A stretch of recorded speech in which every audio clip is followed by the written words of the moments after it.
Hello students, I am Dr. L.K. Das, Assistant Professor of Sociology at the Department of HSS Sate, Roorkee. Welcome to another lecture of the NPTEL course, Power and Politics in Contemporary India, a Sociological View. In the course of this lecture, we will discuss something that we all experience at a day-to-day level, that is emotion. Now, why is it important for us to understand emotion as a political life in a everydayness? The reason emotions are significant is because what we say as emotion is part of our personal experience, but these personal experiences are mediated through news media, mediated through social movements, mediated through state actions, so on and so forth. So let us delve deeper into it. So how do we understand emotion? So one way of understanding emotion is through body. I cry because I felt emotional. I felt anger because I felt emotional. I had a culture shock because I went to a place, I witnessed something happening there. So it was a culture shock for me, and I expressed my resentment, my anger, my fear, or whatever it is. So most often than not, what scholars had done is that they did not look at emotion and emotional conflicts as serious business of academics, which is not just cognitive in nature, not just psychological in nature, but also cultural in nature, also political in nature. So in effect, what political sociology now does is that it looks at how emotions are produced and in what way we are expressing our emotions. So collecting feelings are part of one emotional expression, because emotional expressions function within learned scripts, shaping acceptable reactions and public affective performances. It's both complicated as well as interesting, because it's complicated as to how do we define, or how do we define emotions as public, how do we define emotions as private. And we define emotion as public when the privateness of an emotion can be linked to a specific issue. For example, there are the demolitions that are going to happen in a particular area because a factory is going to be created there. Now, the people whose houses are going to be demolished, they feel fear, they feel anger, they feel helpless.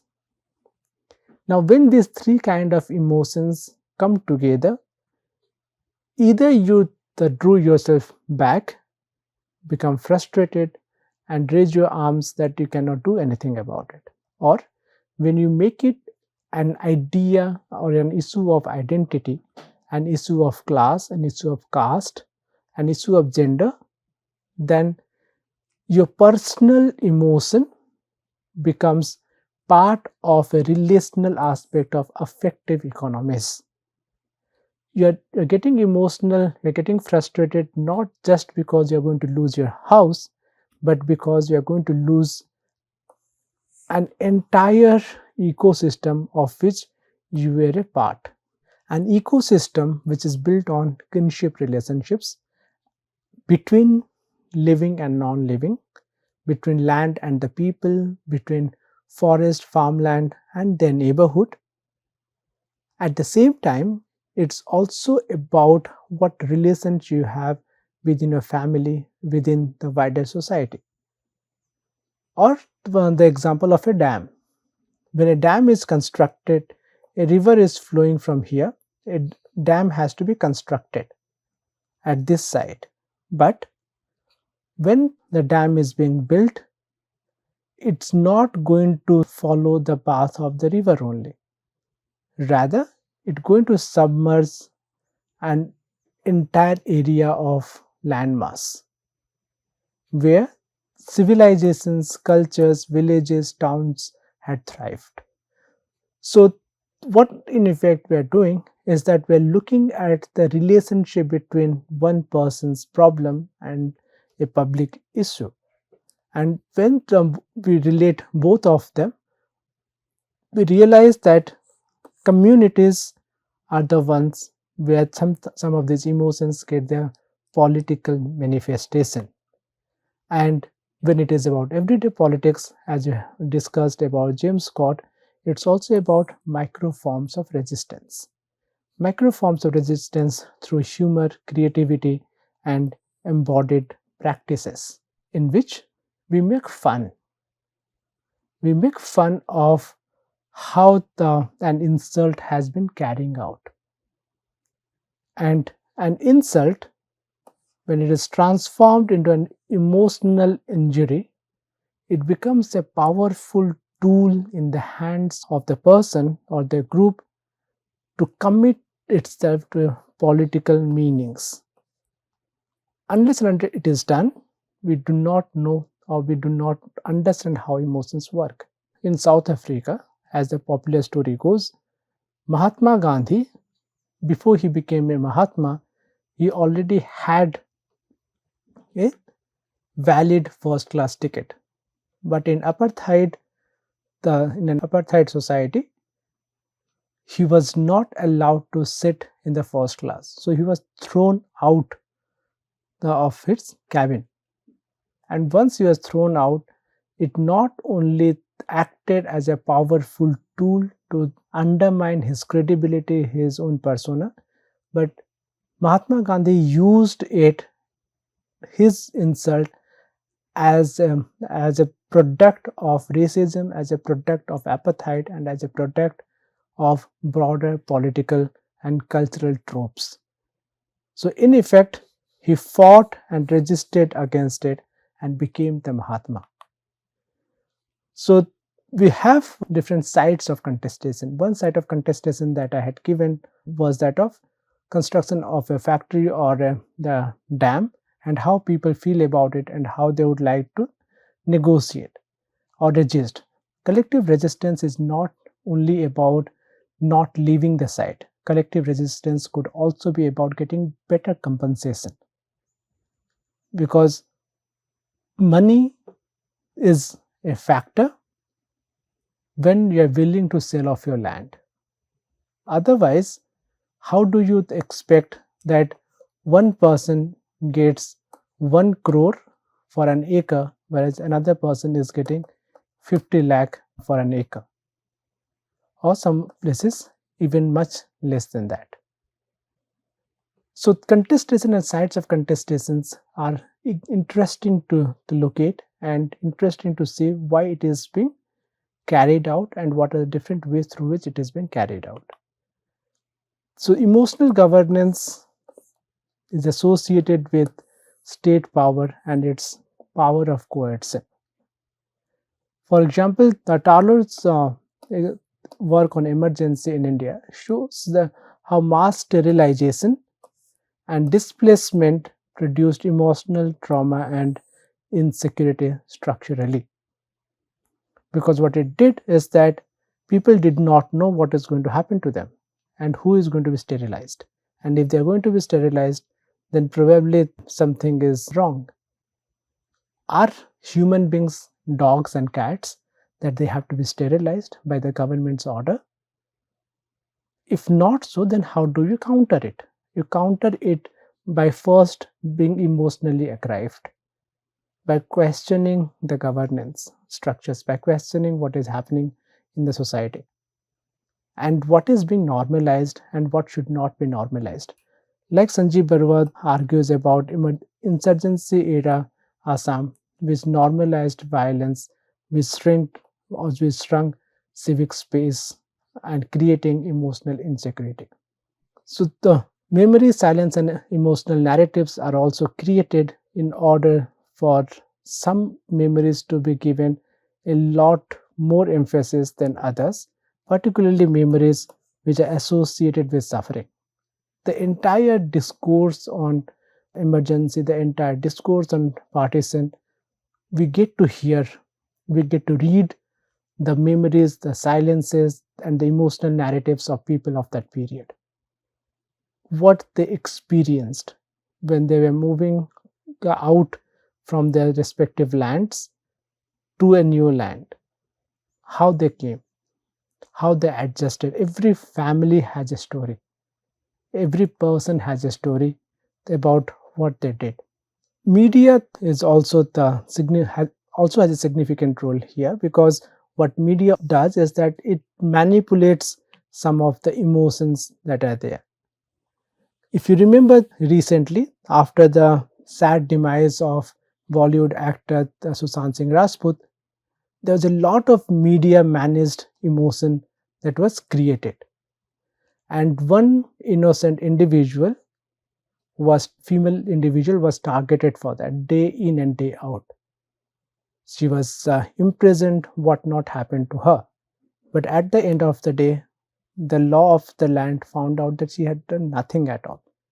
But the media, or the mainstream media, created an emotional outburst through which this woman was branded all different shades of colors, mostly on the negative side. So this way what we witness is that emotions are again the two sides. On the one side are the emotions of vulnerable people. On the other side you have manufactured emotions. These manufactured emotions create an environment of mass hysteria, create an environment in which they frame narratives, they frame arguments, they frame an entire nature of the human civilization and what we are and how we are going to live our lives. So emotional boundaries here are significant because gender and intimacy plays a role in how some of the patriarchal structures within families and outside of it are determined by emotions. It is both about empowerment as well as it is also about feminizing empowerment, in which it links women to altruistic roles reinforcing patriarchal domestic expectations. दादी के हाथ का खाना, नानी की recipe, मां के हाथ का खाना. So these are all ways through which these women are being subjected to patriarchal domestic expectations. What if my grandmother does not or did not know how to cook? Does that make her a lesser grandmother than the ones who are able to cook? What if my grandmother was a revolutionary? What if she did not have time for all these things? Does that make her anything less? Or she is not following the patriarchal domestic expectations of a माँ का हाथ का खाना, दादी के हाथ का खाना और नानी के नुस्खे. So these are the ways through which some of deeply held patriarchal structures are attached to emotions, and then these emotions are served by the capitalist industry or capitalist system to make people buy products, to make people feel not just nostalgic but all the time get into guilt trips that yes, I did not do so I have to make it up. And sometimes you make it up by buying expensive gifts or buying expensive vacations. So NGOisation in a way also works with emotions, but what it does is that it looks at emotion from a managerial point of view. Managerial point of view means that it is professionalized. So professionalized in a way reshapes activist identities generating tensions around authenticity, commitment, and ideological purity. Because if you have ever traveled by aeroplanes, or if you have ever gone to a fancy restaurant, you'd witness that many of the flight stewardesses or the waiters, they have a smile on their faces. We all understand that those are fake or plastic smiles. What plastic smiles means is that it's a performance. They're performing an act of emotion, whereas they really don't care about it. So they would be smiling at you not because they really want to greet you, it's because they have been told, they have been trained that this is what people like. So this in a way, everything is managed, everything becomes parts of an inauthentic commitment to the work that we are doing, because you are being paid for that. You are no longer following the older voluntary models in which you were doing some work because you believed in that. You remember the Weber when we had discussed about how he looks at certain aspects of society, how he looks at politics as vocation. Who are politicians? Politicians for whom? First, politicians for whom serving or doing social work was part of their commitment, ideological commitment, whereas the not so pure or professional politicians are the ones who get paid to be politicians. Similarly, the NGOisation of politics or NGOisation of emotion means that it is part of a structure in which the personnel in an NGO, they have to show emotional aspects because that is what is expected of them, not because they really care. This is not to say that they don't care. They might be caring, but we have to understand that this is the nature of their work, and they are also human beings. So feminist praxis in a way becomes hybrid terrain, blending emotion, labor, and organizational pressures shaping political action.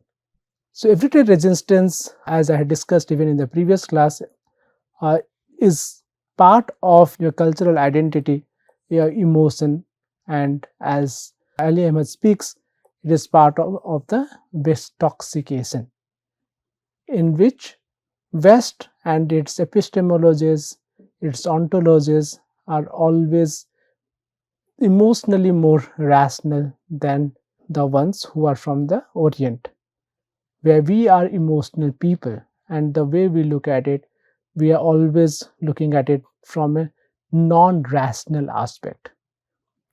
We don't think through our head, rather we think through our hearts. So and that is another reason why subaltern studies, collective underscores emotional cultural logics within autonomous popular politics, frequently misunderstood institutionally. So what is called as a cultural phenomena of the subalterns, it could be part of an everyday resistance. And the more we try to read about it, the more we understand how in an everyday life they look at politics, and they look at how politics is created and constructed and consumed. So why emotions matter to political sociology? Because everyday emotions illuminate subtle operations of power, shaping belonging, identity, and political action continually. And the integrating affect redefines politics as lived, relational, and emotionally charged within everyday life. So in essence, what I'm trying to say here is that any act of politics starts with an emotion. Any act of politics ends with an emotion. Any act of politics lives through an emotion. So all the three aspects of its life are determined by emotions. And if you want to, or if we want to understand politics, power relationships, we would like, it is better if you understand how emotions are being manufactured, how emotions are being expressed, how they are distributed, and who is consuming that emotion. Go back and see why the most of the uh, most of the movies, whether it is in Hollywood, Bollywood, or anywhere, have an emotional narrative to it, and that emotional narrative is that of a love story. Whatever film it is always about a love story. It is a rarity that you would not find a love story in any of it, whether it is spoken subtly or it is spoken out loud. So that is one emotion, and it has its own way of defining itself, so that a social movement could emerge, so that conservativeness could sustain itself, or so that something would happen. Emotions matter in political sociology. So a question that I have for you for today is, how can silence and memory function as political tools in traumatized communities? And you can have your own example of traumatized communities, and we'll have a look at it. So these are some of the references that I just discussed about. Thank you.